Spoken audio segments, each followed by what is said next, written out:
What's oh my god. What's going on, guys? Welcome to another post-game live here on Dime Dropper for the 2024 NBA playoffs. Before we started, something's going on with my audio real quick. I'm just trying to get it to work.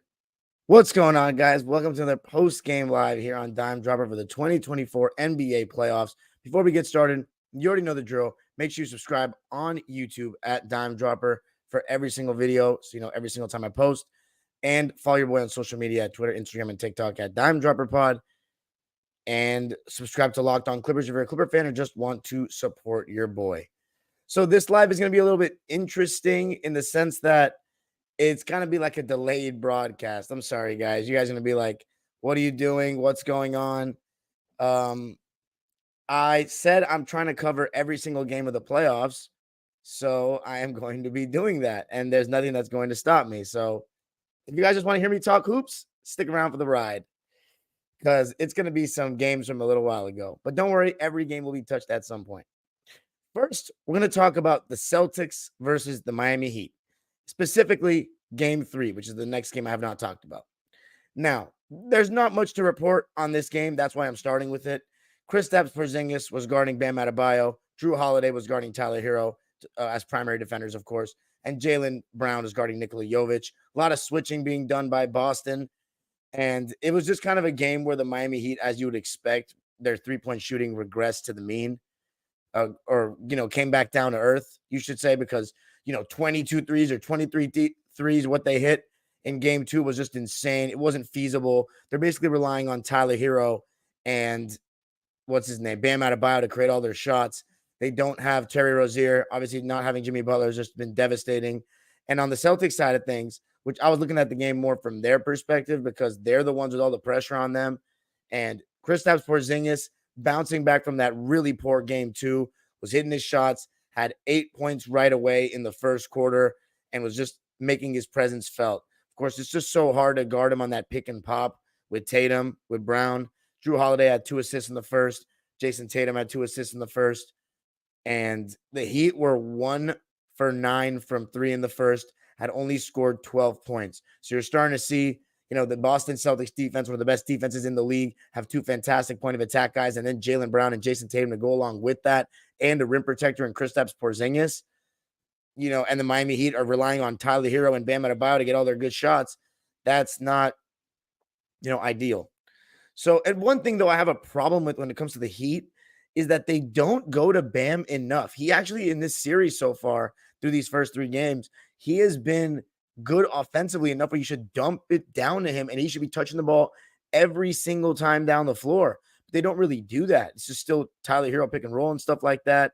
And in the beginning of the second quarter, that's when the Celtics started to create separation. And it started with Jason Tatum with 2 top of the key threes. The Miami Heat were being selective of who they were switching on to Jason Tatum. Duncan Robinson was not switching onto him. He was hedging and recovering. But Tatum was starting to cook. And then Derek White was starting to cook. I mean, he was going crazy, hitting threes, getting rebounds, offensive, defensive, had a nice give and go with Porzingis, a putback layup to follow up a fast break steal that Tatum got. I mean, he was just all over the place. By halftime, the score was 63-39 Boston. I mean, they were all over them. Peyton Pritchard came in and gave the Celtics 7 first half points. Drew Holiday had 0 points and 0 shot attempts, but he had 5 assists and was playing really good defense. Derek White, 12 points at half. Porzingis, 12 points at half. Tatum, 15 points at half. And Jaylen Brown, 10 points at half. The only guy in double figures for the Heat was Hero at that point, and he was 3 for 11. Bam Adebayo, just 3 for 8, 3 for 5 from the line. Second half, there's nothing much to say. I mean, it was pretty cruise control for Boston at that point forward. And it's just looking like, at this point, I know I obviously have the benefit of knowing what has happened now, but, watching that game, you're like, yeah, these guys aren't winning another game. Like, it's just done. Final score is 104-84 in favor of the Celtics. As far as the Miami Heat, I mean, you got donuts from Duncan Robinson, who played 7 minutes, a donut from Kevin Love, who played 4 minutes. Haywood Highsmith played 32 minutes, had 8 points, 3 rebounds, 5 assists. Tyler Hero, Caleb Martin, who was absolutely insane in Game 2, went back to earth or came back down to earth, 5 points. on 2 for 4 shooting and 1 for 2 from 3 in that game. So again, the Heat were just not creating many advantages offensively. Nikola Jovic, he's starting to show some potential, I will say. He's going to be a good player. 15 points, 8 rebounds, was shooting the 3-ball well. He was 5 for 11 from the field, but 3 for 5 from 3, 2 for 3 from the foul line. And then Jaime Jaquez didn't shoot very well in this game, but he's been in double figures in like every postseason game so far. 12 points, 5 boards, 5 assists, and a block. He did have 3 turnovers, though, on 5 for 13 shooting, 0 for 3 from deep. Then the two guys you really were expecting to do the heavy lifting, Tyler Hero, 15 points, 2 rebounds, 2 assists, 4 turnovers on 5 for 16 shooting and 3 for 9 from 3. So dog shit game 1, dog shit game 3, amazing game 2. And the Heat were down 1-2 at this point. Bam Adebayo, 20 points, 9 rebounds, 3 assists, 0 turnovers on 8 for 18 shooting, 0 for 1 from 3, 4 for 6 from the line. I think, he should be getting 20 shots, to be honest. For the Celtics, who shot not even that great from 3, that's the funniest part. They shot 30% from 3 in the game. In the first half, they shot 38%. So second half, they didn't shoot as well. But that's the crazy part because they can shoot way better. Luke Cornett played 5 minutes, had 2 points. Sam Hauser played 20 minutes, had 5 points on 2 for 6 shooting, 1 for 5 from 3. Peyton Pritchard, already mentioned him. He just had 7 points. They were all in the first half. 3 for 5 from the field, 1 for 2 from 3. Al Horford off the bench had 9 points and 6 rebounds. Solid impact from him on 4 for 7 shooting and 1 for 4 from 3. Then the starters, all of them played 27-plus minutes. Kristaps Porzingis played the least, but he was very solid for 2 games out of 3. Now he's been great. 18 points, 5 boards, 2 assists, 1 steal, 2 blocks, 0 turnovers on 5 for 9 shooting, 3 for 5 from 3, and 5 for 6 on the line. Solid start to the postseason for him. And then you had Derek White, who was just spectacular. 16 points, 5 boards, 3 assists, no turnovers on 7 for 14 shooting. Not great from 3, though. 2 for 7 from 3. Phenomenal defense in 31 minutes. And then Drew Holiday. He really hasn't shot well in any of the first 3 games, but he's always playing good defense. He had the highest plus minus of any Celtic with plus 23. 3 points, 2 rebounds, 6 assists, 1 steal, 2 blocks, 2 turnovers, 1 for 5 from the field, and 1 for 3 from deep. Then the Jays. Jason Tatum, 22 points, 11 boards, 6 assists. He was my player of the game. He's been my player of the game for 2 out of the Celtics. Actually, no, Porzingis was my player of the game for the first game. All right, my audio just completely cut out, so I guess the audio is not going to be used for this podcast. Sorry for the audio listeners. If the audio isn't as crisp, I apologize for that. So, yeah. I hope you enjoy, and it's still okay audio quality. So, yeah, Jason Tatum is my player of the game for 2 of the 3 for this Celtic win. And then you've got Jaylen Brown, who had 22 points as well, 8 rebounds, 3 assists, 2 steals, a block, and a turnover on 11 for 20 shooting, 0 for 4 from 3. Solid performance by JB, and the Celtics get home court advantage right back. Now I'm going to be talking about the Knicks and the 76ers game 3. So this game and this series has ended up being extremely dramatic, extremely entertaining, and just all out drama. I mean, it's just, let's just start by talking about the Knicks fans that showed up in Philly. I mean, Jesus Christ. That's my fear when it comes to Lakers-Clippers playoff series. It's that very thing. That many fans of the opposing team, and it would be probably worse at your home playoff games. I mean, it looks like a nightmare. The Knicks fans were extremely loud. But again, this whole series, the Sixers are coming off that horrible loss in game 2 with that the game in their back pocket, turn the ball over. DiVincenzo, it's the game-winning 3. I'm still looking at Embiid. How healthy is Joel Embiid? What does he look like? So the one thing I noticed and I liked early was that he got a deep post touch for an early bucket. I always encourage Embiid, catch the ball deep, down on the block, as close as you can to the basket. Tobias Harris had 4 points to start the game, but oh boy, would he have a rough one.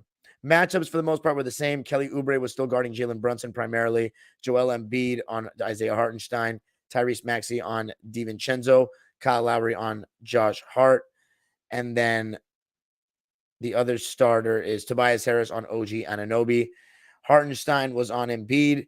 OG Anunoby on Tyrese Maxey. Embiid was in drop, and so was Isaiah Hartenstein. And Isaiah had a couple of nice floaters in that first quarter for the Knicks, and we saw that for the Clippers over and over again. That floater, he's so fantastic at. But in the first quarter, took forever because Joel Embiid was out here playing like WWE. I mean, it was very dirty, basically kicking Isaiah Hartenstein in the groin. And then the cheap shots, the Mitchell Robinson grabbing his leg, he ended up injuring Mitchell Robinson. So, the Knicks fans, they're going to be chanting "fuck Embiid" super loud during Game 5. I haven't even watched Game 5. I just saw the end of it. But oh man, I can't wait to listen to that because they're going to be on his head. That was just Embiid, man, being dirty. As far as the Sixers, though, on the basketball side of things, Kelly Oubre, I thought, was really good on both ends throughout the game, but especially in that first quarter, attacking the basket, attacking closeouts. In the first, he had 8 points on 3 for 5 shooting and played the entire quarter. Tyrese Maxey also played the entire quarter for the Sixers and had 7 points, and he started to get going towards the end of it. And B-Ball Paul came in, got a solid impact on the glass, energy, finishing around the basket. So Sixers were actually still down 29-27 after one. Brunson had 9 points and played the entire first quarter for the Knicks. Josh Hart also played the entire first quarter for the Knicks, had 3 points and 4 assists. And the thing about Josh Hart that I really like is the way he pushes the ball in transition. He's always looking up. And, there's been a lot of talk through the first 2 games. Jalen Brunson, he hasn't been playing at a super high level for his standard. He's been carrying a lot of weight, but he hasn't been playing great. And this finally felt like the first game where he was scoring efficiently. He was starting to get really good, better looks in drop coverage, or just, I wouldn't even say better looks, just kind of making his shots. Cam Payne on the Sixers side came in, and I was looking at this game more from a Sixers perspective because they were the team that needed to win. Cam Payne came in and gave them some really solid minutes, hit a couple of threes, had 8 points in the second quarter on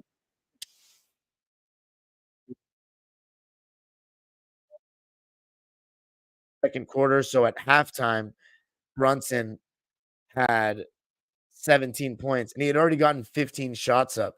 And that's what it's going to take for the Knicks to win this series without Randall is Jalen Brunson is going to have to just keep on shooting, keep on being aggressive because they really got no other shot creators like that. But finally now in 3 games in, OG Anunoby starts to make his imprint on the series from an offensive perspective. 11 points in that first half for New York.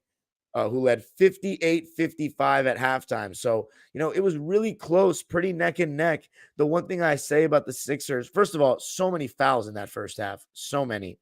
But the thing about the Sixers, Tobias Harris just missing chippies, missing very good looks over and over. Joel Embiid, 17 points in the first half. I thought he was very good, but they just seem like they lack a bit of focus at times, Philly, where they'll commit a stupid foul, they'll get emotional, try to foul bait or something, not get a rebound. DiVincenzo, he did a really good job late in that second quarter of, he had a really nice cut for a dunk, then an offensive rebound that got a bucket for them. So just making those extra effort plays. And something about the Knicks in this game 3, they would not be killed. They always stayed in the game and made it so that the Sixers had to make play after play to beat them. And that's the sign of a very relentless team. By the way, Tobias Harris is in the doghouse. Every single time since the playing game against Miami that he's missed shots, he gets booed by that crowd. So one thing that the Knicks have to deal with is not having Mitchell Robinson. So Precious Achiuwa got some minutes, and I thought he did a really solid job in drop coverage, blocking shots. He did. He only played 3 minutes and 17 seconds in that first half. But in those minutes, I thought he did a decent job. He got a block in those minutes. So pretty impressive, in my opinion. Third quarter, Tyrese Maxey started getting hot, hitting some threes, and then Joel Embiid hit 3 straight threes. A lot of it was perimeter stuff from Embiid, but when it's hitting, it's hitting. He had 18 points in the third, 7 for 8 from the field, 4 for 4 from 3, and played every single second of the quarter. Kelly Oubre also played every single second of the quarter, had 5 points. And then Maxey played every second of the quarter and had 10 points on 4 for 7 shooting and 2 for 4 from 3. They won that quarter 43-27, despite 13 from Brunson and 10 from Josh Hart. So the Villanova boys, they were just carrying for them.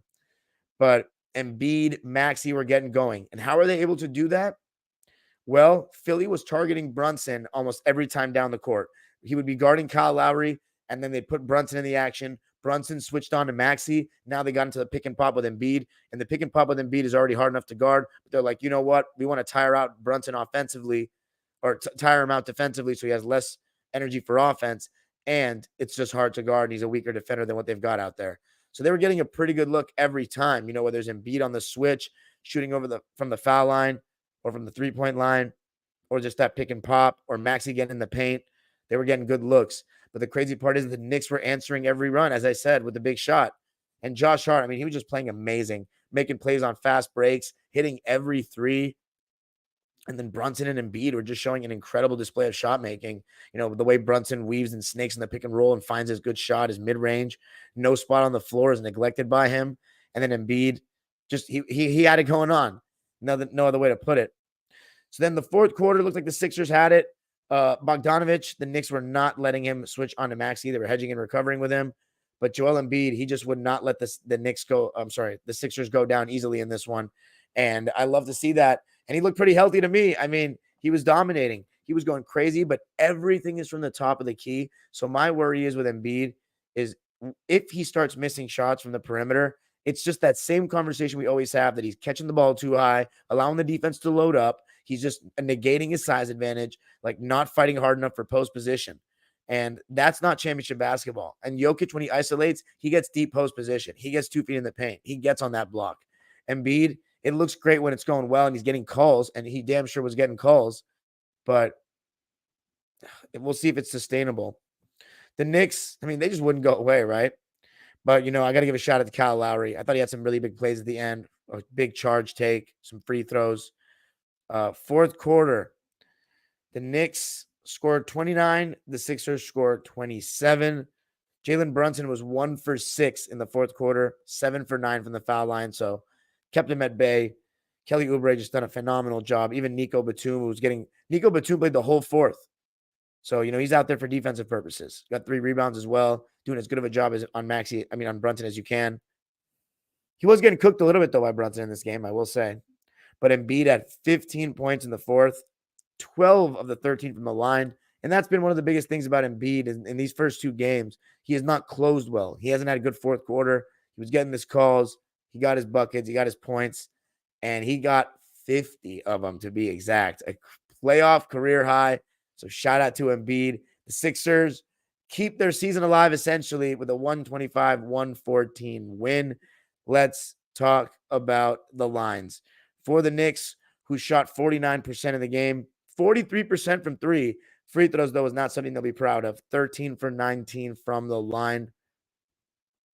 Precious Achiuwa played 10 minutes, had 4 points on 2 for 2 shooting and a block. Bojan Bogdanovich played 13 minutes, and he did not play well this time. Had an amazing game 1, obviously. Game 2 a little quieter. Then in this game, not much to say. 5 points, 3 rebounds on 1 for 5 shooting and 1 for 3 from deep. Mitchell Robinson played 12 minutes before he got hurt. 2 points, 7 boards on 1 for 3 shooting. 0 for 2 from the foul line. Deuce McBride, he's just looking fantastic in the series. He's got so much confidence right now in his shot. 8 points for him, 2 rebounds, 1 assist, 1 steal on 3 for 7 shooting and 2 for 4 from 3. Then the starters all played 26 minutes or more. Isaiah Hartenstein, he continues to be fantastic. 4 points, 4 rebounds, 1 assist, making that floater. 7 for 12 from the field, taking a beating from Embiid, but still working hard as always.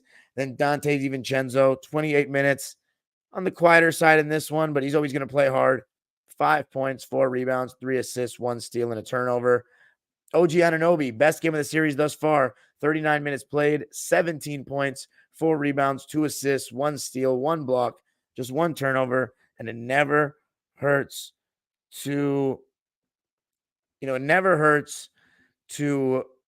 have OG Anunoby out there defensively. 7 for 11 from the field, 3 for 4 from 3 for OG. Then Josh Hart. I mean, how good has he been in this series so far? 20 points, 6 rebounds, 6 assists, 1 steal on 8 for 16 shooting, 4 for 8 from 3 in 43 minutes. And then Jalen Brunson, best game of the series thus far, 39 points, 2 rebounds, 13 assists 4 turnovers on 13 for 27 shooting, 3 for 7 from 3, and 10 for 12 from the line. But it wouldn't be enough. The 76ers wanted it. They got it. For them, B-Ball Paul, 3 points, 3 rebounds on 1-for-1 shooting. I thought he was good in the minutes that he played. Buddy Hield's been non-existent in the first 3 games of this series. Played 4 minutes, had a donut on 0-for-2 shooting. Campaign, great impact. 11 points, 1 rebound, 3 assists, 2 blocks for the little guy. 4 for 7 from the field, 3 for 4 from 3. So very good impact. He was a +9. And then Nico, 4 points, 6 boards, 2 assists, 1 steal, and 2 blocks. No turnovers. He was a +9. Only shot 2 shots. They were both threes. Made one of them in 29 minutes. Always a helpful guy to have out there. Then the starters, who all played 31 minutes or more. Let's start with Kyle Lowry. Very solid game for him. I think he's had a pretty solid series so far. First 3 games. 9 points, 2 rebounds, 4 assists, a steal and a block, and a turnover on 3 for 5 shooting, 1 for 3 from deep. Tobias Harris, man, he's having a stinker of a series so far. 8 points, 5 boards, 1 block on 4 for 10 shooting, 0 for 2 from 3. Kelly Oubre, really good game. He's having a great series so far. 15 points, 7 boards, 3 assists, 2 steals, 2 turnovers on 6 for 8 shooting, 2 for 4 from 3 in 38 minutes of play. And then Tyrese Maxey, 25 points, 4 boards, 7 assists, 2 steals, just 1 turnover on 9 for 21 shooting, 3 for 8 from 3, 4 for 4 from the line in 41 minutes. The dude is just an absolute stud, and he is killing it so far in this series. Then Embiid, best playoff game of his career, 50 points, 8 rebounds, 4 assists, 1 block, 3 turnovers on 13 for 19 shooting, 5 for 7 from 3, 19 for 21 from the foul line. I mean, Jesus, that is insane. But you got to give him credit. He wants to squash that postseason dropper label, and that's how you do it with performances like that. So really solid win for the for the Philadelphia 76ers. Now, let's talk about the Phoenix Suns. Is that where we're going next? The Phoenix Suns? No, we'll talk about the Milwaukee Bucks and Indiana Pacers. So, obviously, no Giannis still for Milwaukee. As far as the matchups, Lopez and Turner were guarding each other, Middleton and Nesmith on each other, Portis and Pascal on each other, Dame and Nembhard on each other, and then Halliburton and Pat Bev. Nembhard was on Dame, and look, Dame has been amazing in the first 2 games, and even in this game, he was not as good, actually. In this game, he struggled. But Miles Turner got the festivity started with 2 threes in the first, and Halliburton, he looked much better than in the first 2 games, ready for the moment, ready for that electric Indianapolis home crowd. He was getting downhill and making plays.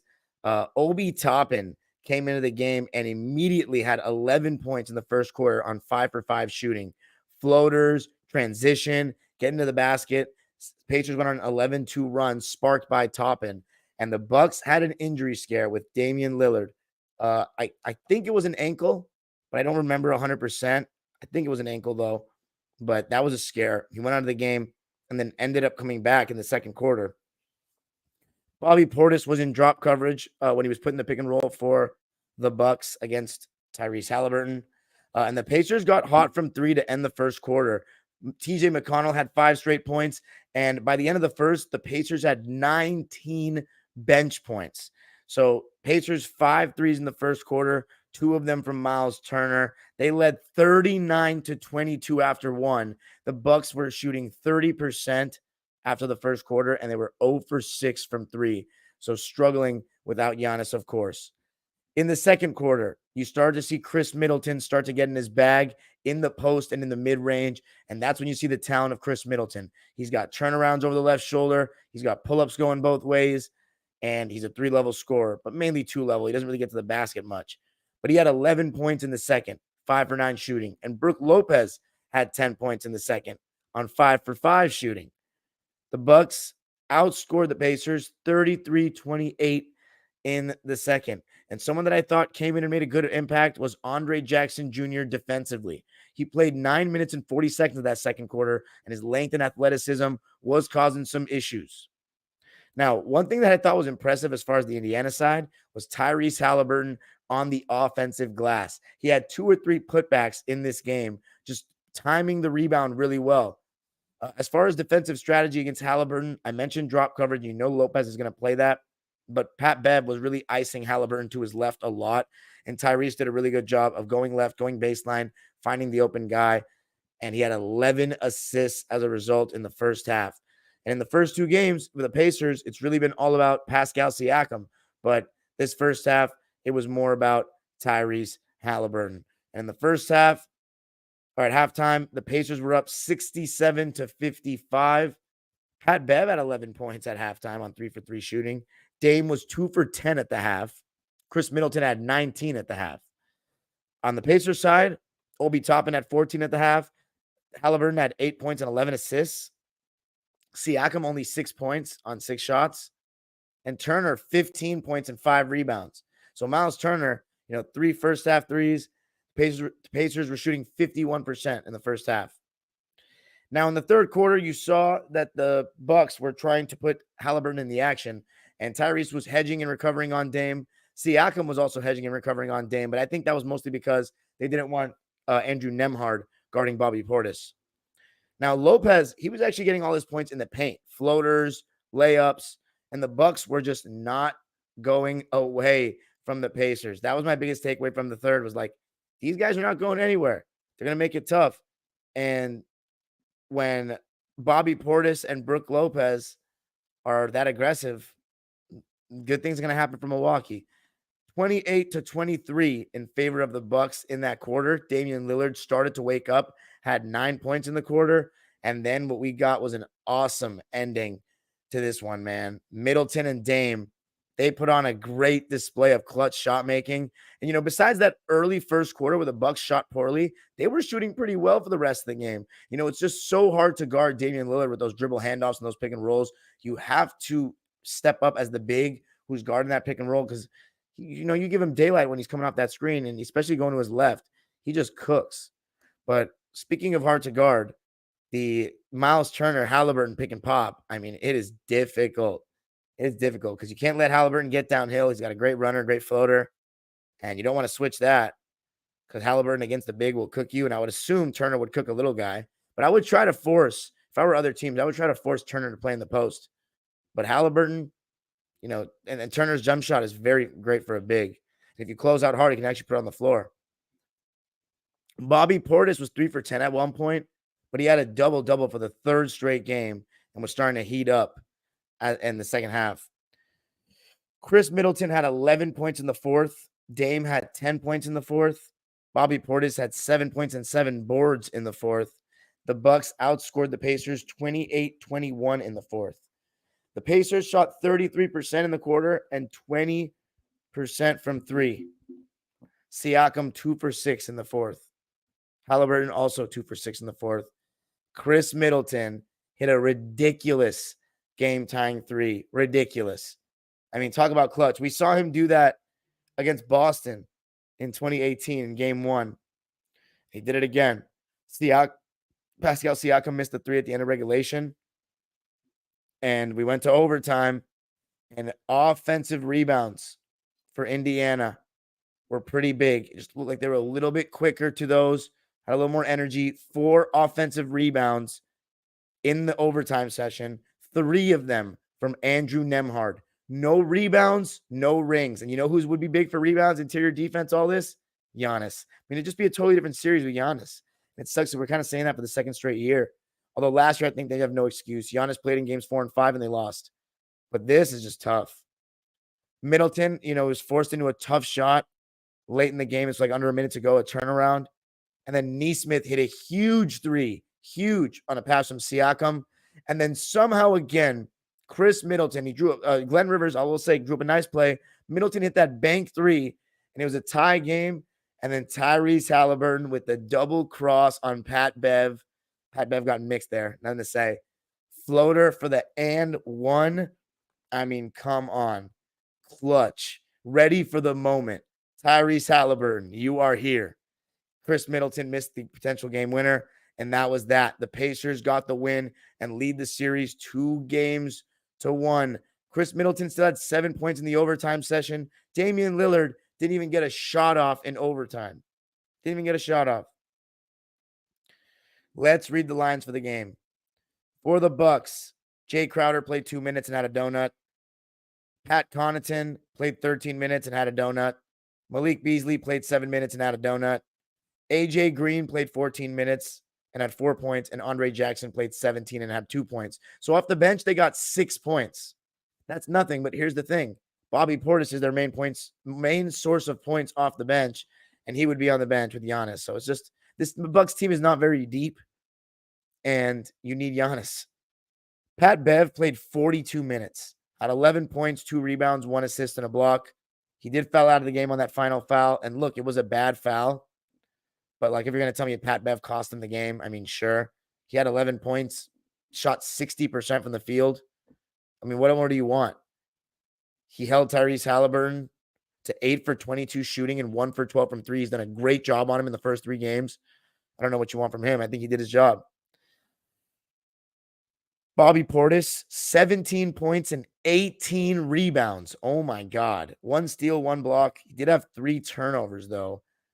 But what more do you want from Bobby? 7 for 15 from the field, 1 for 3 from 3, 2 for 2 from the foul line, 44 minutes of play. If you have something to say about Bobby Portis in this game, go ahead. But I mean, that's pretty good to me. And then Brook Lopez. Maybe you want to see if they could get more rebounds. They got out-rebounded 50-43, and your center, who's getting 39 minutes, only has 4 boards. But he is getting pulled out of the paint because of Miles Turner.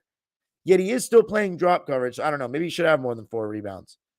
14 points, 4 boards, 3 assists, a turnover on 7 for 12 shooting, 0 for 2 from 3, no free throw attempts. I think in my opinion for the Bucks, you've got to look to get Brook Lopez going more in the post a bit. You got to, especially with Portis, who can stretch the floor. He still has that in his bag. Make Miles Turner play D without fouling. I don't know. Try to get him, if they're going to switch 4-5, see if they can attack Siakam.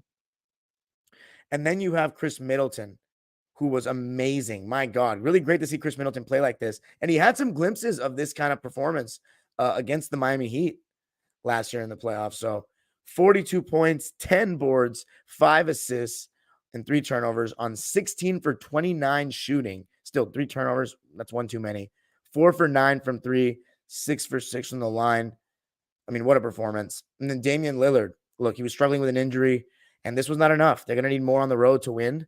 28 points, 8 assists. That sounds great, right? 3 steals, 2 turnovers, but he was 6 for 20 and 4 for 12 from 3. 12 for 12 from the line. So he got 12 of his 28 points from the line. Played 44 minutes and 39 seconds. I mean, I think Dame, he was awesome the first 2 games. This game he wasn't good enough, but he was injured. I don't know. It's tough. Feel bad for the Bucks fans, but not really. They won a ring like 3 years ago, so. Bucks shot 47% from the field in the game, 32 from 3. Let's talk about the Pacers. Jalen Smith played 3 minutes, donut, 0 for 1. TJ McConnell, always impactful minutes, 7 points on 3 for 6 shooting, 1 for 2 from 3 in 16 minutes. Ben Shepherd, 6 points, 1 rebound, 2 assists on 2 for 4 shooting, 1 for 3 from 3, and a free throw in 17 minutes. And then Obi Toppin, great spark in the beginning of that game. 15 points, 6 boards on 6 for 11 shooting and 2 for 6 from 3, 1 for 2 from the foul line. Then the starters all played heavy minutes. Heavy. Andrew Nembhard, 16 points, 5 rebounds, 4 assists, 3 offensive rebounds in overtime, 6 for 10 from the field, 3 for 6 from 3, 1 for 2 from the foul line, and guarding Damian Lillard. The guy was absolutely magnificent and has been in the last 2 games. He's been great in his first postseason so far. And then Nesmith still hasn't really shot that well in this series, but he made a huge 3, his only 3. He was 1 for 7 from deep, 3 for 13 from the field, but he did get to the line, 6 for 7 from the foul line, 13 points, 8 rebounds, 3 assists, 3 steals, 1 block, 2 turnovers, and I don't know where they would be without him defensively. And then Miles Turner, what a game. Was this his best playoff game of his career? He was spectacular. 29 points, 9 rebounds, 1 assist, 1 steal on 10 for 21 shooting, 4 for 10 from 3, 5 for 6 from the foul line in 41 and a half minutes. The dude was awesome in that pick and pop. And then Tyrese Halliburton, the game winner. I'm going to go with the player of the game being Turner, though. Actually, no, I forgot about Siakam. I'm going to go with Turner, though, as the player of the game. But Siakam, 17 points, 9 rebounds, 4 assists, 1 steal, 1 block. Not as big time of a game for him. 7 for 17 from the field, 0 for 3 from deep, 3 for 5 from the line. But again, without him defensively, they would be much worse. Tyrese Halliburton, triple-double, 18 points, 10 rebounds, 16 assists. The dude's court vision is unbelievable, and you're seeing it on the big stage. He did not shoot well by any means, though. 8 for 22 from the field, 1 for 12 from 3. You would like to see him not just shoot threes when he's shooting so poorly. I mean, 1 for 12, dude. And part of it's because he's got no stop on a dime pull-up, I don't think, going downhill, like mid-range. He's got to come to a full stop. His shot mechanics are a little weird. But anyway, Pacers didn't even shoot well. That's the crazy part. 43% from the field and 26.5% from 3. But overall, I just didn't feel like this was the Bucks game to steal because the Pacers were up like the whole game. So we'll see what happens in game 4. I haven't watched any of it. Now let's talk about the Cleveland Cavaliers and the Orlando Magic game 4. So this series has just been kind of pushed aside and thrown under the rug. But I really like this series, and it's a series that's still going on. Game 4. I mean, we talked about game 3. It was just night and day for Orlando. They came out and looked like a completely different team. They took the physicality to the Cavs. Well, this game looked like it was going to be a closer game to start. And to start, we had Wendell Carter starting again, which I've been saying from the beginning of the series. I don't know why Orlando has not been starting Wendell Carter, and they did it with started Jonathan Isaac at the in games 1 and 3. Jared Allen was guarding Wendell Carter. Evan Mobley was guarding Paolo. Strus was guarding Franz Wagner. And then you have Donovan Mitchell guarding one of Suggs or Harris, and then Garland guarding the other. On the Magic side, Wendell Carter on Jared Allen, Paolo Banchero on Evan Mobley, Jalen Suggs on Donovan Mitchell, Gary Harris on Darius Garland, and Franz on Max Strus. And notice I said Jalen Suggs on Donovan Mitchell, which has not been the case in the first 3 games. They went with Suggs guarding Donovan. He's been guarding Garland to start. And then Harris has been guarding Mitchell. So now they go with their best perimeter defender, unless, in the starting lineup, of course, because Jonathan Isaac is great too, guarding Donovan Mitchell.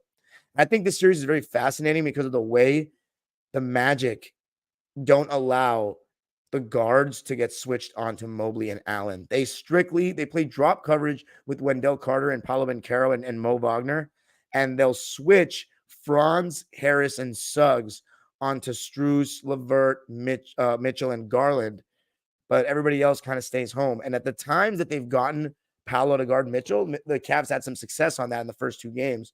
And then it's interesting how they'll attack Mitchell. But this game was physical. Both teams were really alert on D to start.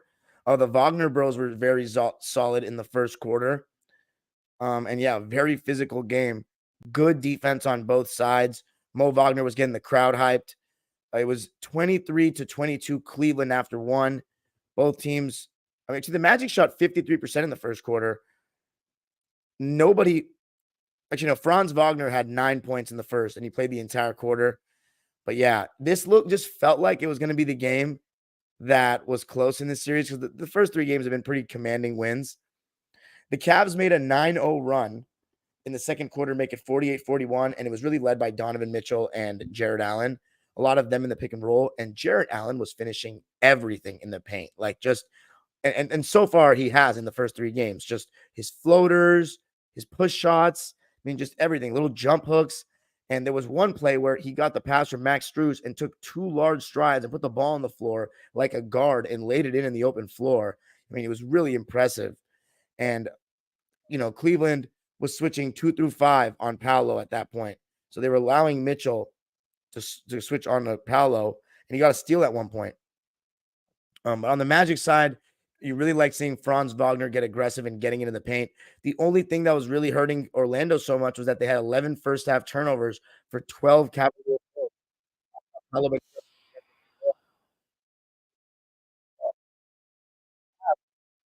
Magic 37-29 in the second. They shot 72% in the second quarter, 67% from the line. I'm sorry, from the 3-point line, 2 for 3. And the Magic shot well in the second quarter too, 54.5% from the field, 43% from three. And nobody for the Magic had more than 6 points in the second quarter. Jonathan Isaac hit 2 threes, but in the second quarter for the Cavs, Mobley had 10 on 4 for 4 shooting. Allen had 10 on 3 for 3 shooting, 10 and 5, by the way, 5 rebounds. And then Mitchell had 10. So at halftime, Mitchell had 18 points. Allen had 16 and 7, and Mobley had 12 and 5. Paolo Banchero only had 5 at halftime for Orlando. 4 turnovers. Franz Wagner had 11 to lead the way. But oh boy, that third quarter, it was an Orlando Magic frenzy. The Cavs were going under the screens on Franz Wagner. He started hitting threes, and he led a 17-2 run. I mean, great defense. I mean, Franz really plays D. Getting on the break, in transition. Jalen Suggs was all over the place. He and Garland were getting into it a bit with his ball pressure. I mean, Suggs was hitting threes, getting on the break, and Wendell Carter Jr. was unbelievable. Rebounding everything, playing good defense and drop coverage. I mean, the Magic players get to stay home because their drop defense is so solid, because the point of attack is so physical. They don't just switch willy-nilly. And I love that about them. They don't just switch willy-nilly. They allow only the good defenders to guard the guards, and they stay so attached. Harris and Suggs have done a great job, and Wendell Carter was awesome. It just makes you think, why did he not start earlier? I mean, was it because he was coming off an injury? I mean, it was just amazing what he was doing. And then Jonathan Isaac was everywhere.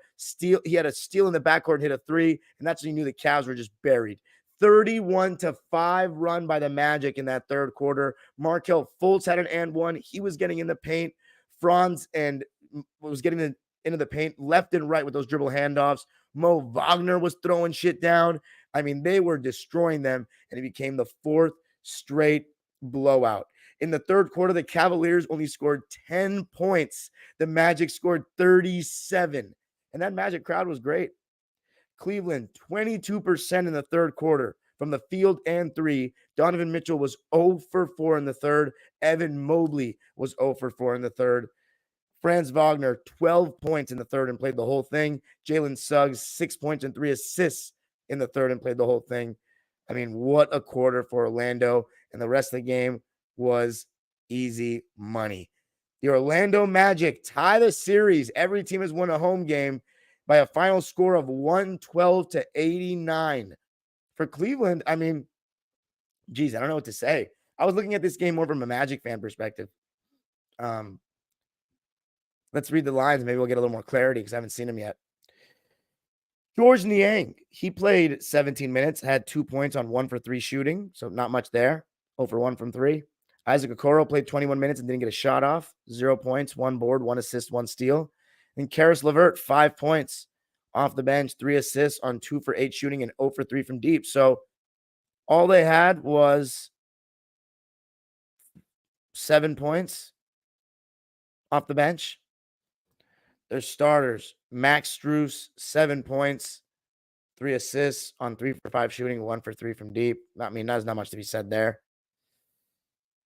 Evan Mobley, 14 points, 9 rebounds, 3 assists, 2 steals, 2 blocks on 6 for 13 shooting and 2 for 2 from the foul line in 32 minutes.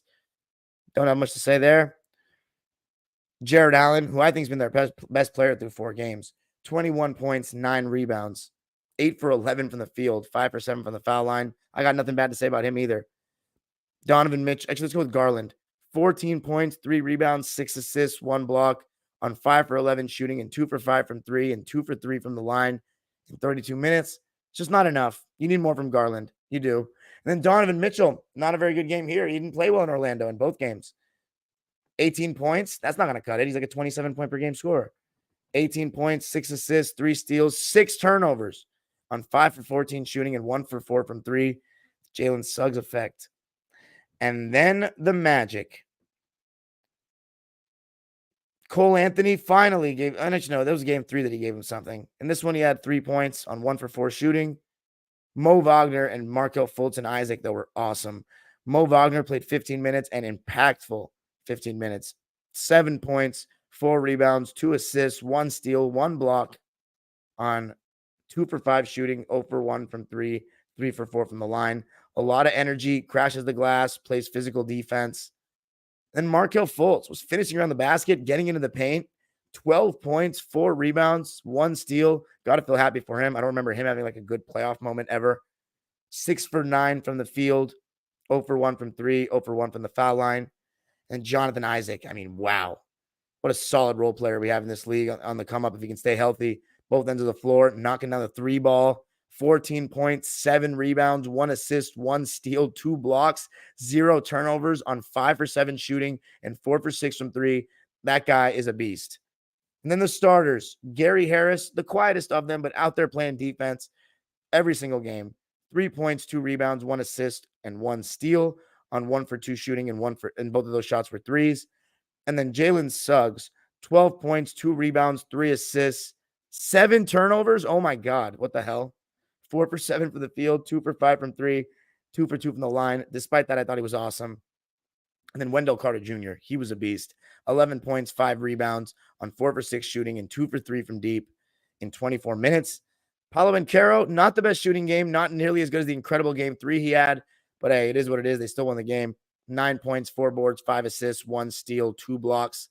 He did not turn the ball over in the second half, though. 4 for 14 from the field, 0 for 2 from 3. And the player of the game in this one, who was amazing in the 2 games in Orlando after not being much of a factor, as much of a factor as you would expect in Cleveland, Franz Wagner, 34 points, 13 rebounds, 4 assists. Dude was getting into the paint and making shit happen. 13 for 17 from the field. Floater was falling. 2 for 3 from 3, 6 for 7 from the line. We got a real series on our hands, people. And now the last game I'm going to be talking about before we go to the live subscribers waiting oh so patiently in the chat is going to be Oklahoma City and New Orleans. Oh, no, I forgot about Phoenix.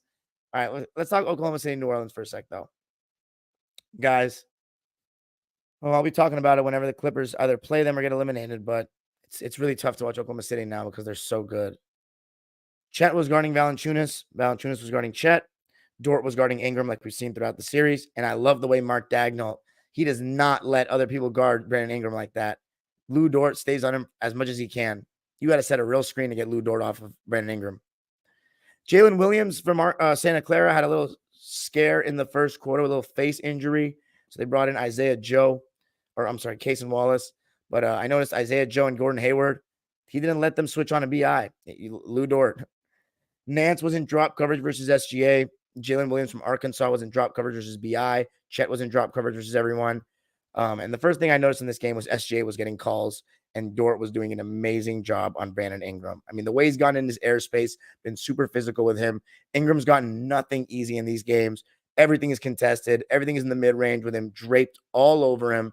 It's just extremely difficult. Extremely difficult. Now, in the second quarter, you saw Murphy and Marshall switching on a Chet and J-Dub. You know, Pelicans trying to do whatever they can to make the Oklahoma City Thunder play more one-on-one. And I thought one thing that I was very interested in was that Mark Daigneault was matching up Lou Dort's minutes with Brandon Ingram. Every time Brandon Ingram was in the game, Lou Dort was in that game. So just hounding him in every way. At one point, you saw the Pelicans go to a little wing stop kind of lineup because they wanted to get some more defensive versatility out there. By the way, end of the first quarter, the Pelicans were down 23-19. So both teams, it was kind of a slugfest, just like we saw in game 1. Both teams not shooting well to start. Oklahoma City shot 38% in the first quarter and 27 from 3. And the Pels shot 36% in the first quarter and 25 from 3. And CJ McCollum was 1 for 8 in the first quarter. 4 assists, but 1 for 8 in the first quarter.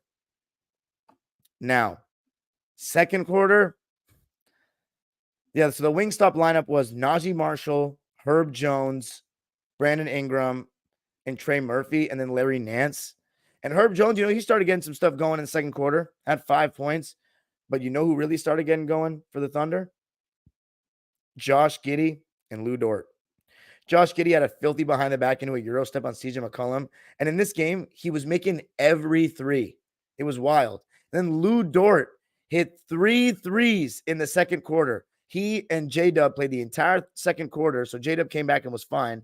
Lou Dort had 9 points in the quarter, and J-Dub had 8 points in the quarter. And then Giddey had 7, and SGA had 9. So they got contributions from everywhere there. 37-27. They outscored the Pels in the second. And yeah, they went on a 14-0 run and were just locking up. Thunder not letting Giddey switch on at BI or CJ. And it's just Lou Dort, Jalen Williams clamping. And then on the other side, as good as Herb Jones is and stuff like that, SGA is just better than Ingram or CJ. Like, that's what it really comes down to me. And you know what's crazy? Jalen Williams might be better than both of them too. And it's hard when you don't have Zion. You're going up against the number one seed, who's a great defense. But SGA is also just ready for this moment. He is. And Jalen Williams is good too. And Chet, what he takes away at the rim, it's very impressive. So in the first half, let's look at the first half stats here from this one. Shai Gilgeous-Alexander had 15 at the half. Josh Giddey had 9. Lou Dort had 9. J-Dub only 8. Chet only 2. But on the Pelicans side, they're only shooting 40%. CJ 3 for 12. Ingram 2 for 7. So, like, again, if your best players are going to play like that, you're going to shit the bed like that, without Zion, you are not going to win. And it's not Herb Jones' fault or Trey Murphy's fault. But, I will say, Jonas Valanciunas and Larry Nance, that's not Chet Holmgren at the rim. So the Pelicans, that's one thing they got to really look at next year, is to go out and get better rim protection, get real size. Because Valanciunas, he's food defensively. Although, on offense, it seemed like every time they got on the ball, he was doing some pretty good things. And in the second half, they completely went away from Valanciunas. He had to have been hurt. I would assume he was hurt because he didn't play at all, and he had 7 points on efficient shooting. But the Pels, the way they started that third quarter, man, they were like not catching the ball. CJ had 2 turnovers. One was an offensive foul where he handed it off and then ran into a player, stepped out of bounds. Nance was just fumbling the ball. They went with Ingram guarding Chet to try to switch that pick and roll. They put put Chet in the action, try to do pick and pop. But, offensively, the Pelicans, it just felt as though they couldn't really get anything going, and just nothing has been easy. It's all contested jumpers for CJ and Brandon Ingram. Nothing easy at all. The third was the pretty even quarter, though. It was 25-23 in favor of the Thunder. There was a lot of CJ McCollum. He actually got going, though, a little bit in the quarter. 9 points, 4 rebounds, 2 assists on 4 for 7 shooting. Brandon Ingram finally got going a bit, 10 points, and a lot of it just comes from BI catching the ball closer to the basket. He did end up hitting 2 threes, though. One of them was off the catch. But, man, Chet Holmgren, the way he takes away that rim. Then OKC at the end of the quarter started going off and hitting threes. The non-Ingram minutes were really tough to watch because it was just CJ as the only shot creator. And with defense of the Thunder, they just weren't getting good shots. And just SGA's gravity just allows, and the pick and pop with Chet just allows the Thunder to get much better shots. Because Chet has to really be respected out there. They have so many guys that can handle the ball. Once they get stops, they push, and you're on their, they're a fast team, and they move the ball really well. They trust each other. Once SGA gets loaded up off of, he swings it quick, and they all can attack closeouts. And when Josh Giddey and Lou Dort are making shots like that, there's legitimately nothing you can do. So when you look at the series, and by the way, this game ended with a score of 106-85 by the Thunder. So 2 of the games have been blowouts. Game 1 was there for the taking, and they just didn't get it. The Thunder is showing they are no joke. And the other team that's been considered like a joke from people, the Timberwolves, are like a fraudulent high seed. They're showing that they're not that as well. I'm going to talk about that right now. But let's read the lines first for the winning team, the Thunder. Gordon Hayward's been pretty quiet in this series. He had a donut, 0 points. Aaron Wiggins, 6 points, 3 rebounds. I've noticed that Aaron Wiggins doesn't play at the same time as Isaiah Joe. He had a solid impact, though, Wiggins. 6 points, 3 rebounds, 1 assist, 1 steal on 3 for 5 shooting. Isaiah Joe, 6 points, 2 timely threes. All his shots were threes. He was 2 for 5 from there. Jalen Williams from Arkansas, 5 points, 2 rebounds, hit a 3, was 2 for 2. Cason Wallace, 5 points, 2 rebounds, 1 assist, 3 steals, 2 for 4 from the field, 1 for 2 from 3. The bench gave them 22 points, which is fine. Not bad, not great. The starters, they all played 31 minutes or more. Josh Giddey had an amazing game, obviously the best playoff game of his career. 21 points, 8 rebounds, 6 assists, 1 steal, 3 turnovers. He hasn't been abused defensively yet, really, at all. We'll see if that happens in the next series. 8 for 13 from the field, 4 for 7 from 3, 1 for 2 from the foul line. He was spectacular. Then you have Lou Dort, who was just amazing. 12 points, 4 rebounds, 3 assists, 1 turnover on 4 for 9 shooting, 4 for 8 from 3. The dude's defense on Ingram has been such a difference maker. He's been spectacular. Championship kind of role player. And the commentators, Kevin Harlan, Jamal Crawford, and Reggie Miller, they were sucking him off. And I mean, just rightfully so in terms of the way he's playing. I mean, seriously. Chet Holmgren, quieter game for him, but man, you can't tell what he did in the stats. I mean, 6 points, 8 rebounds, 1 assist, but he had 4 blocks, 2 turnovers on 2 for 8 shooting, 1 for 4 from 3. The guy is a stud. He didn't shoot very well, but man, his impact is so large. His rim protection is something, and his spacing is so huge. Jalen Williams, I mean, the guy's just he's a beast. 21 points, 9 boards, 5 assists, 2 steals. Did turn the ball over 3 times, though. 9 for 16 from the field, 3 for 4 from 3 in 34 and a half minutes. He is awesome. And then SGA. Who do I go with player of the game for this one? I'm going to go with Josh Giddey, honestly. He was so good. SGA had 20, or Lou Dort. Probably, I'm going to go with Lou Dort. He was guarding everyone. SGA had 24 points, 5 boards, 8 assists, 4 steals, 1 block. He did a good job when he was switched on to Ingram at times too, just being aggressive, gambling, but it was paying off. He was getting some steals, 4 of them to be exact. 1 block, 3 turnovers on 8 for 20 shooting, 1 for 5 from 3. SGA is ready for the moment, man. Thunder shot 48% from the field, 47% from 3, 69 from the foul line. Let's talk about the Pels. They shot 38% from the field and 28% from 3. Offense is very stagnant. Dyson Daniels, 4 points on 2 for 4 shooting. Jose Alvarado has had a rough series so far. 0 for 4, a donut. It's had no impact, really. Najee Marshall, solid but not good enough. 5 points, 2 for 6 in the field, 1 for 2 from 3. Larry Nance, 9 points, 13 rebounds, 5 assists, 2 steals, 2 turnovers on 3 for 6 shooting, 1 for 2 from 3, 2 for 3 from the foul line. I think Nance, he was decent. It's just, he's not really a rim protector.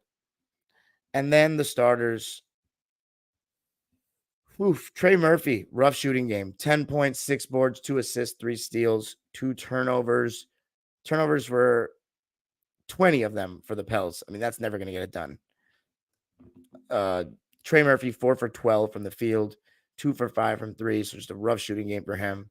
Herb Jones also had a rough shooting game. 15 points, 7 boards, 1 assist, 2 steals, 3 turnovers on 4 for 11 shooting, 1 for 6 from 3, 6 for 6 from the foul line. He needs to be better shooting the ball too.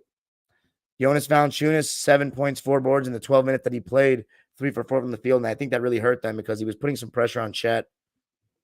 And then you had CJ McCollum, 16 points, 5 rebounds, 7 assists, 2 steals, 1 block, 6 turnovers on 7 for 22 shooting, 2 for 8 from 3.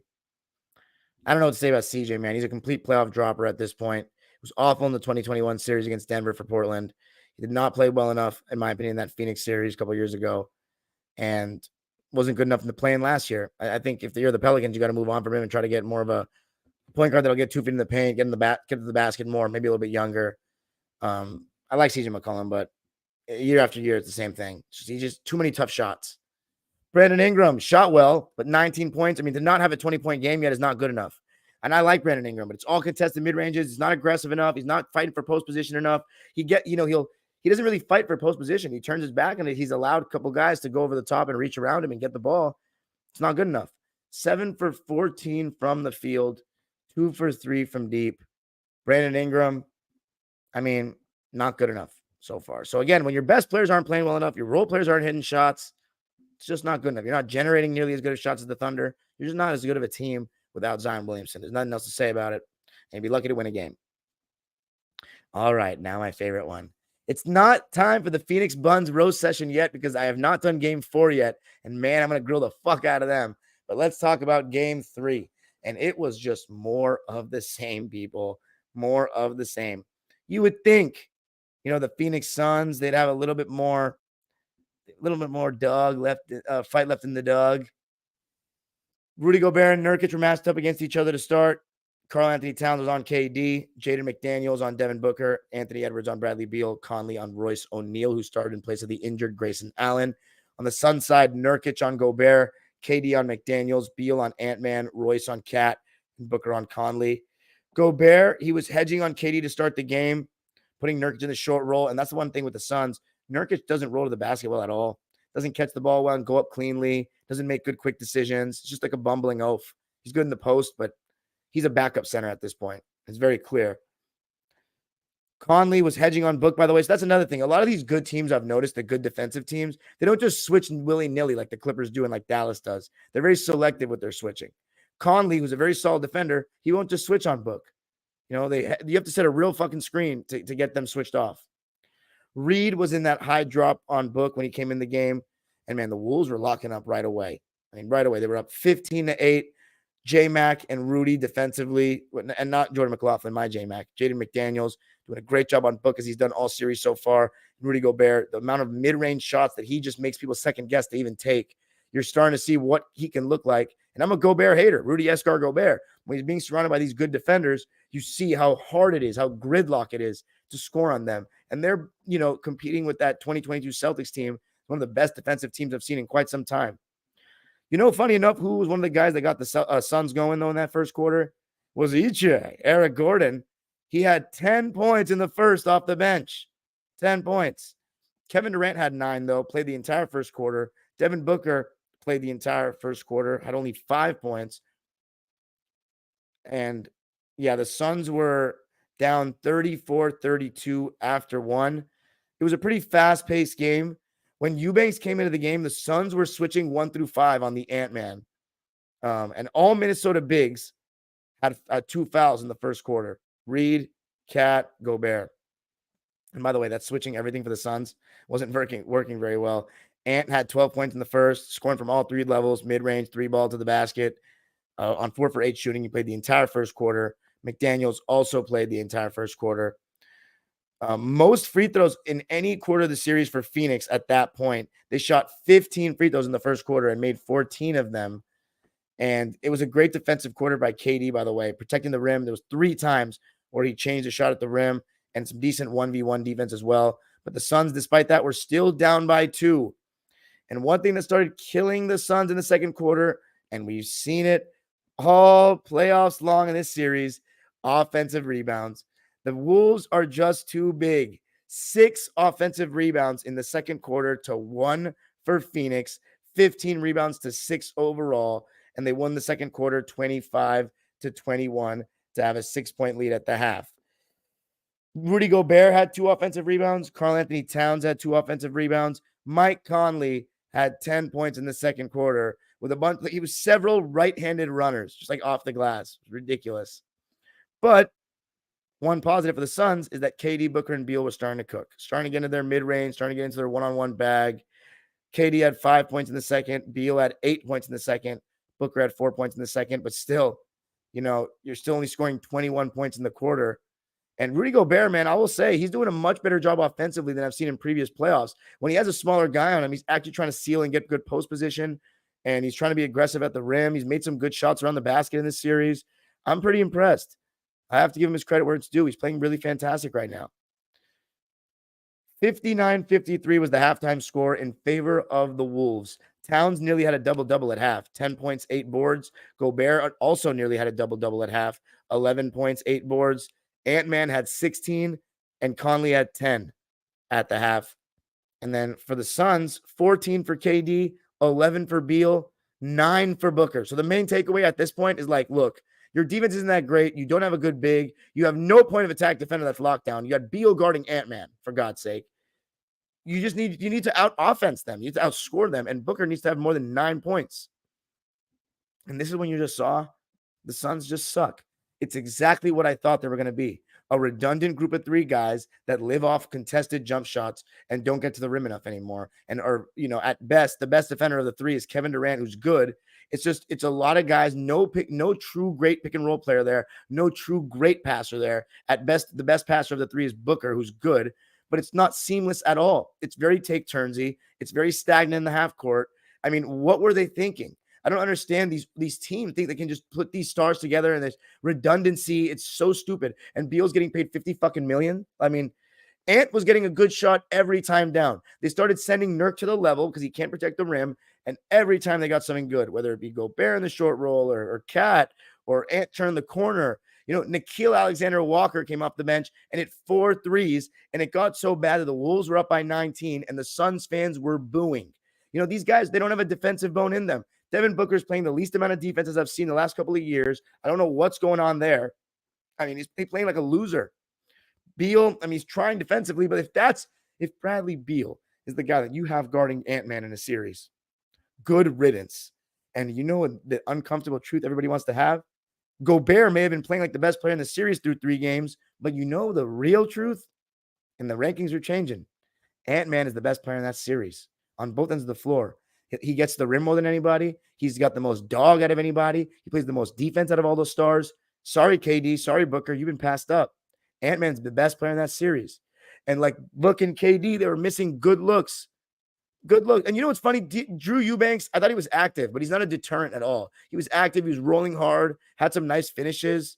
But, I mean, what are you going to do? What are you going to do? They can't do anything. They have no good point of attack defense. Their bigs are weak. They have take turns the offense. They don't get to the rim enough. No great playmaker.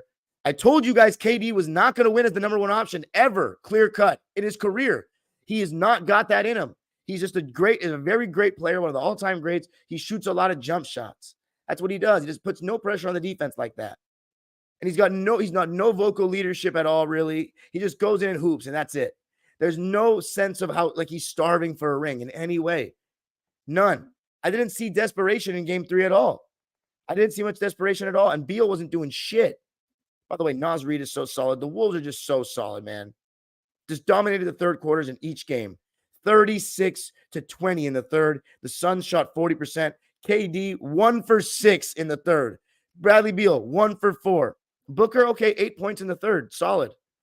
I mean, come on. These guys, because they're playing against solid defense, and they have, Gobert's shutting off the paint. Nurkic is not a great lob threat. He's not a lob threat. I get it, but you're getting paid to hit contested mid-ranges.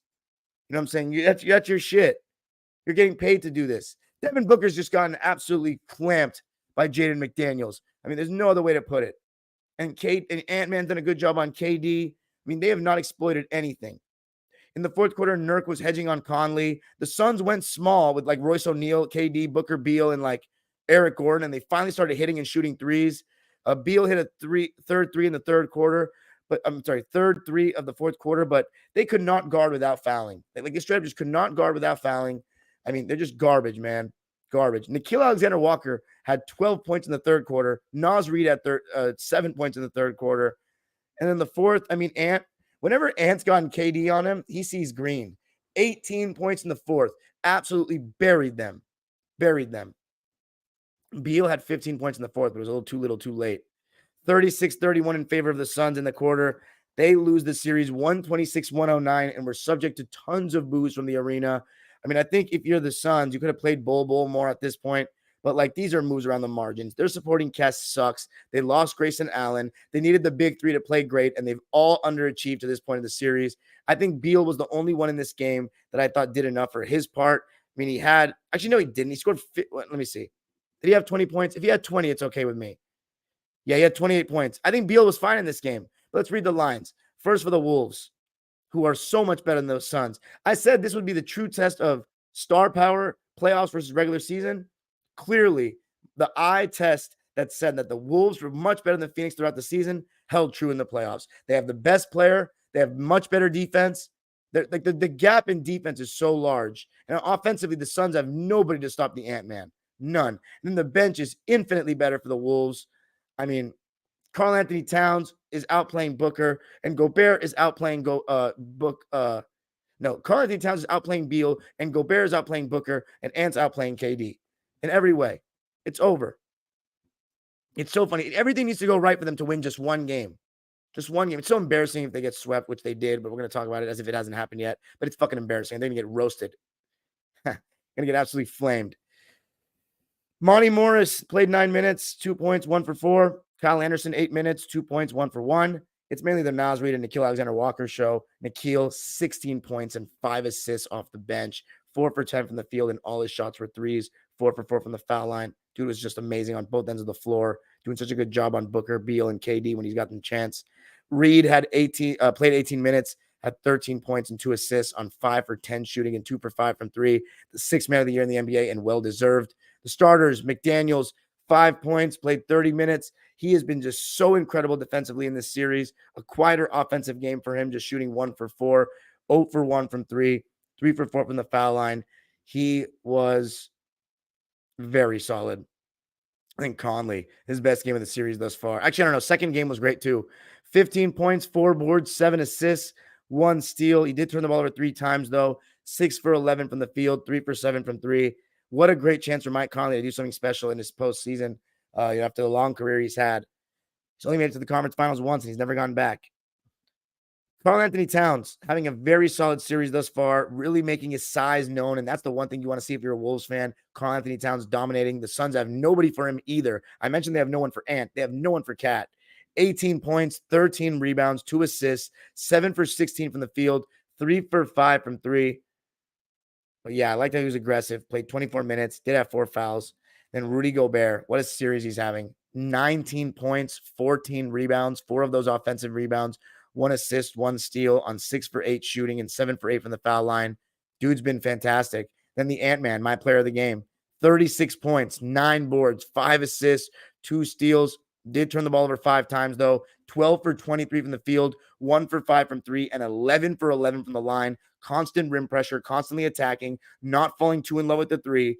11 for 18 from 2. I mean, the guy is just fucking special. The Wolves shot 49% from the field, 38% from 3, and 87% from the line. The Suns actually shot 87% from the line and shot well from the field, 46%, 39% from 3. But let's read the individual lines. Josh Okogie played 9 minutes, actually had a solid impact, 8 points. I'm surprised, wondering if he gets more minutes in game 4. 2 for 3 from the field, 1 for 2 from 3. Bull played 7 minutes, 2 points on 1 for 2 shooting. Drew Eubanks, as I said, I mean, he did finish. He had 9 points on 3 for 3 from the field, 3 for 3 from the line, but he's just not a rim to turn in any way. Eric Gordon started well. He had 11 points. He had 10 in the first quarter, won the rest of the game. 2 for 7 from the field, 2 for 3 from 3. So they have like no bench, like if we're being real. Although they scored a little bit in that game, but compared to Minnesota, nothing. Nurkic, 26 minutes, 3.7 rebounds, 1 assist, 2 steals, and 2 blocks. So it's funny because in the first half, I actually thought he had some decent defensive moments, but he's just not good enough. 1 for 4 from the field, 1 for 2 from the foul line. Royce O'Neal, talk about making an impact. Psych, 0 points, 5 rebounds, 2 assists, 0 for 5 from the field, 0 for 4 from 3, and didn't notice him defensively anyway, in any shape or form. Then the big 3. Bradley Beal, his best game of the series thus far, 28 points, 4 rebounds, 4 assists on 10 for 19 shooting and 6 for 11 from 3, 2 for 2 from the foul line in 43 minutes.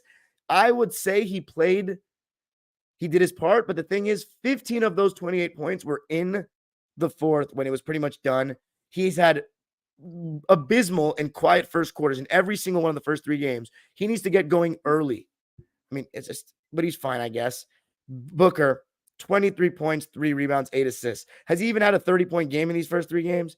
8 for 15. Yeah, that's good efficiency. 1 for 3 from 3, 6 for 6 from the line. Dude has been very mediocre. I mean, I just poor for his standards. I had him in the top 10. I'll say he's a top 10 player for the last 4 years. Well, this year it's looking like he's getting booted the way he's playing right now. KD, been the best of the 3 in this series and in this season for me. 25 points, 4 rebounds, 5 assists, 2 turnovers. By the way, they got out-rebounded 50-28. Oh, my God, dude. 50-28. They have no big wings outside of Kevin Durant. None. She's not going to win in the NBA. Royce O'Neal. I mean, look, KD shot 8 for 18 from the field, 1 for 5 from 3. 1 for 5. This team doesn't shoot enough threes. You know why? Because there's not threes there. They don't get 2 feet in the paint. It's all pull-ups. It's not a formula. Unless you're hitting those pull-ups consistently, you're not winning. And they play slow, too. Like, it's just such a weird team. Kevin Durant just keeps going to these teams, joining up with these stars, and embarrassing himself. Not good enough from him either. No 30-point game. Let's see if they have any pride in game 4. But that's it for me, guys. Thank you so much for listening. I know it's just so weird. I'm talking about these games that have happened a while ago, but every game, I'm trying to watch every game. So we'll be back hopefully tomorrow afternoon before the Clipper game. And I'll be talking about maybe hopefully some other games. Peace. None of the live subscribers waiting patiently in the chat. Super chats are turned on if you want to drop $1 or a dime. All right. I'm going to go get some water, and then I'll come back and read all 200 of your comments, okay? Don't go anywhere. I'm surprised that 30 people are still in here listening to talk about random teams and games that have already happened. I'll be right back. I'll be back in like latest a minute and a half.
Let's see.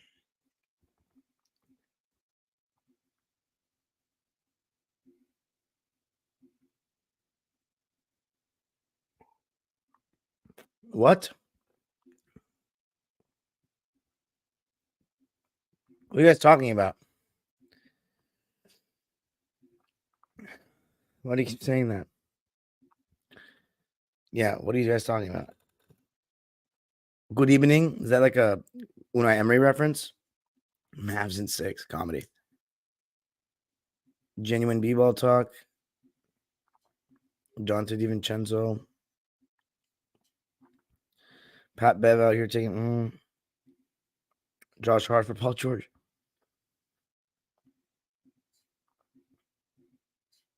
Sorry, I have no time to read all these. I want the Clippers. What's up, Mel? When's Kawhi coming back? He's not coming back, dude.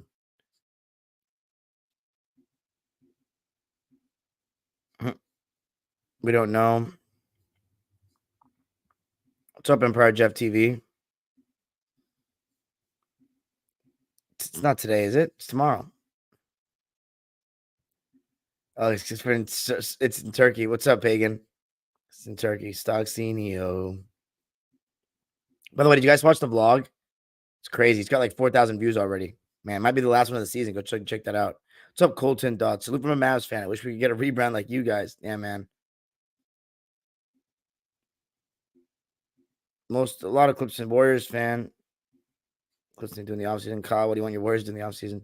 All games are blowout, but one. You get a nice energy going.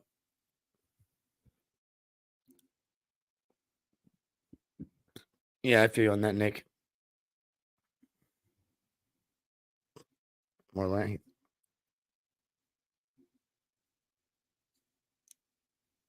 Lots of tough decisions, but for me, the priority is to bring in a second reliable scorer to help Steph score, preferably a wing. Yeah. If we can't overpay Clay, if someone overpays him, we have to let him walk. It's sad, but yeah, it is what it is. Not at all. Kyle, I'm really curious to see how much Clay gets on the market. Yep, can't rely on anyone else scoring outside of Curry, so it's pretty depressing when the first quarter hits and they're blitzing Steph. I know we're going to lose already. I heard Orlando, New York City, and Lakers are shooters. Kyle, unfortunately, Steph's last years might be similar to Dirk's, playing on bad teams but still staying loyal. Could really be. I won't lie. That's why the front office needs to wake up a bit and at least give Steph a shot. I'd like Clay and Orlando more, but either team is a decent fit because they can cover up his defense. Clay's just really inconsistent nowadays and also just sucks as a fan that 2022-23 and 2023-24 basically mirror. Bad start, heated up second half of the year, then crapped the bed in the postseason. Then they keep Kuminga. He's probably y'all's best asset. Trace Jackson Davis is probably too good to move in terms of what y'all need. Warriors fans wouldn't want to hear me say it, but I would trade him if it brings a second reliable. Ooh, Paul George for Kuminga. Paul George for Kuminga. Paul George for Kuminga. Maybe a little sign and trade action. Yeah, I watched Clay at like 6 to 7 threes, then scored the 0 the next night. Like, damn. Yeah, it really sucks and hurts as a fan. How long have you been a fan? I'm willing to trade Jonathan Kuminga, Moody, and even pods and future draft assets for a second wing scorer. I don't know what's the market in the offseason, but something like a Paul George caliber player. Not necessarily him, but someone with his skill set. I think PG is a free agent, so maybe y'all could just sign him in. LeBron, I'm not a diehard. I started liking and following them in 2013 when they won against the Heatles in Miami. I've been a Mavs fan since 2017. Jeez, it's pretty new. Suffered through Dwight Powell for a while, but better days are here. Appreciate it. I'm super nervous, to be honest. Really trust Luka and especially Kyrie in a closeout game. Relying on XM, DJJ, Maxi Green to make threes scares me, but it is what it is. As a Warrior fan, I know how reliable and dangerous playoff Kyrie is. Guy's been otherworldly. Harden in a must-win game. Nothing to be nervous about if you're a Mavs fan. Need a consistent third option, though. Kyrie has been y'all best player. Yeah, Luka been playing with a flu like symptoms and on a bum sprained knee. Underrated, but how old is Kyrie? Isn't he pretty old already? What are you, 32, 33? Luka finally had a mostly normal game in game 5, and it was a blowout. Yeah. Wow, you think Kyrie's top 10? I think the Mavs have like a 2 to 3 year window after these playoffs to build the right roster and win a chip before Kai gets too old to be a second option. True, but man, Denver's tough. I don't know how anyone beats them. Well, it's Minnesota's defense is amazing, Kyle. I think the Wolves can steal 2 games at least. Anyone say Kyrie's better than someone like D-Book? Come on. I mean, D-Book has led his team to the finals, though, Kyle. And it's definitely, yeah. Kyrie and Ant are the ones who enter my top 10. Wow. Kyle, I think Isaiah Hartenstein's a free agent. He's amazing. Demon OKC going finals. That'd be a huge win, especially now having Loon as a backup. Hartenstein as a dog. Healthy Luka is greater than Shea. I would agree with that. He's proven more. One of the whitest dogs I've ever seen. Wait, so was Loon was injured at the end of this year? I thought I remember seeing TJD starting. Loon got played off his starting role. TJD was more impactful in his minutes. I think Moody's underrated for sure. TJD can defend the rim better. Ingram was one of the worst star players this playoffs, if not the worst. I don't know about that, Colton. No one can defend Luka on the Thunder's roster. Yeah, are you sure? I mean, bro, no one can defend Luka in general, but Lou Dort and Gafford will dominate thin guys. How? Lou Dort and Jalen Williams will give him a hard time. I promise. He is. You see the flashes, but he's very inconsistent too. Not gonna lie, might be Steve's fault for his fluctuating minutes. OKC will wipe the floor with the Mavs. I would trade the young guys for win now talent, but what sucks is that we're trading with them with lower value. We should have traded them last year. Clips without Kawhi is way better than Pels without Zion. Yes. In my head, a perfect Warriors offseason would be signing LeBron. Should have traded Wiseman earlier. Pelicans got to go half rebuild. They have too many good players in that team, and they're wasting it. Shaking my head. True, Kyle. LeBron never ever going to Golden State. Man, if Wiseman wasn't a bust, I think the Warriors win another ring. I love Kuminga and Moody in their timeshare. We should have traded them 2 when we were drafted them. That 2 time I think is just whack. It sucks, man. We wasted the whole 1920 season to draft that bum. Oh my god. Kyle, what's the pick situation for the Warriors? Agreed, Kyle. Golden State should have traded them all after 2022. For now, he's got cocky with 2 timeline. I think we still have all our first round picks in the future. Y'all will be fine then. I think because other teams will gladly take y'all's picks, thinking the Warriors will be bad in the future. I'd love some picks.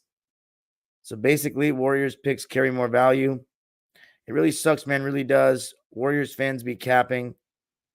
Oh, we won in 2022 with 2 timelines. Wrong. All the young guys got 0 minutes like Jordan Poole. LaMelo or Halliburton should have been a perfect fit in Golden State. I don't know about all that.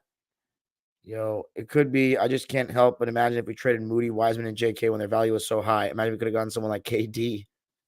There were reports that says Golden State could have gotten first pick of the draft with a trade to imagine Ant on this team. Now that's 2 timelines for real.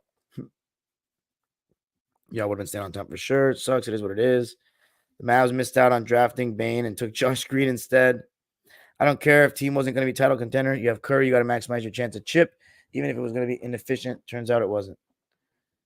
Because JK is good, really good, but is he going to reach Steph level? Probably not. That's why I think we should ride and die with Steph. I don't have a team.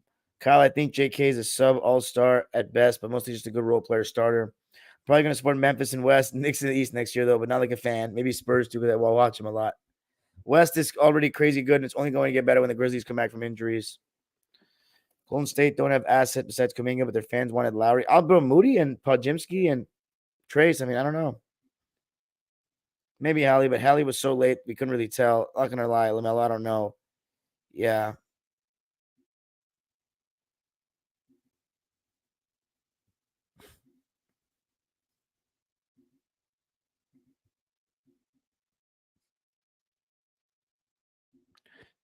Diehard Rockets fan, he has beef with you, huh? Anytime I bring up those 20 plus missed threes in the playoffs, he gets mad. We still own them. Just not glad I'm not a Harden fan. You could say that again. A lot of shooters. Low key Westbrook is annoying sometimes, but I root for him still.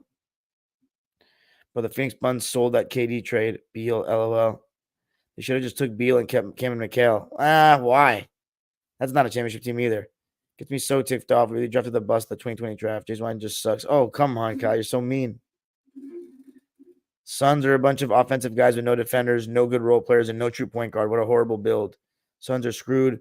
Kyle, I can't believe the Pistons actually picked him over Bagley. Time, you got to take your L. Not going to lie. You were so loud on your Booker being top 10. He ain't sniffing no top 10. Oh, well, for sure. Pistons really had Wiseman, Bagley, Stewart, and Durant all getting minutes. Oh, game 3. LeBron outlasted Durant. Durant had full games where he played like LeBron. Third game, fourth quarter. LeBron was better in season 2. This makes 2 games in a row. LeBron played better. Yep, might have to change those rankings. They legit have Wiseman and Bagley. Yeah, it's a stat pad game.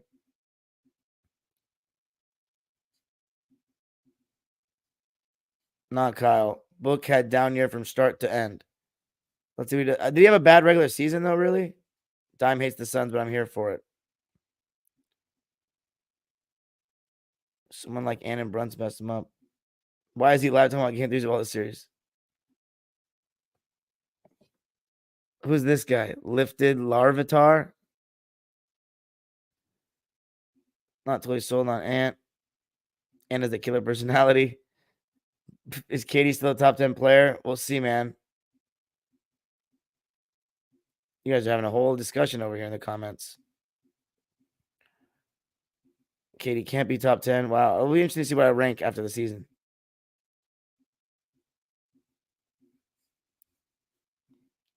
AD. You guys are talking about AD. Lakers Nation. I'm not a huge fan of those. Do you think the Clips should trade Kawhi if they lose? Of course. Watch my video from last year, guys. Watch my video from last year, the end of the year video.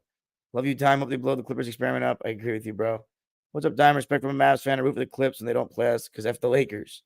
Dime is coming to Laker Nation next season. Doubt it. The Knicks would actually level up with someone like PG out there. You know, the ones watching it season real motherfuckers because like numbers is close to viewer number. Would you do that for Dime? PG for Kuminga? Yes. Dime's a loyal guy. Yo, Dime, let's talk about your Clippers. Okay. Dime, is playoff LeBron still one of the most all-around player in the league? Yeah. Okay, Dime, I hear you be about D-Book leading the Suns to the finals, but I mean against injured teams, right? I just don't think Kyrie could ever lead a team to the finals in any circumstance. Also, you ain't touching soccer in life for a while. Yeah, exactly. I can't watch too much b-ball. By the way, the LA Kings got eliminated too. Devastating. 3 straight years of the same team, Edmonton. Fucking Edmonton, dude. Kings. Ugh. My Kings, man. If Kawhi were to get traded, where would be a good fit for him? I think teams that lack like a number one guy. I think New York could be good. I think Sacramento could be good. I think Indiana could be good. I think Miami could be good. You know? Dime, will you stop buying Clippers merch if they bring back Harden, Paul, and Kawhi? I'm really eager to buy merch because of the new stuff. I've been saying I'm down to get a Paul George jersey because he still did get us to the conference finals, but I won't get season tickets probably. I have intel that says we will win game 6. Okay. We're gonna win game 7.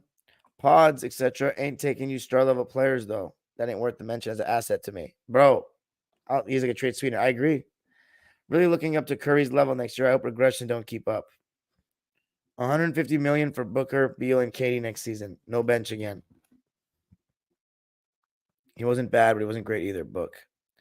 It's too inconsistent. Cancun. Is that what Nick said to tell you? Is that what Nick told you guys to say to me?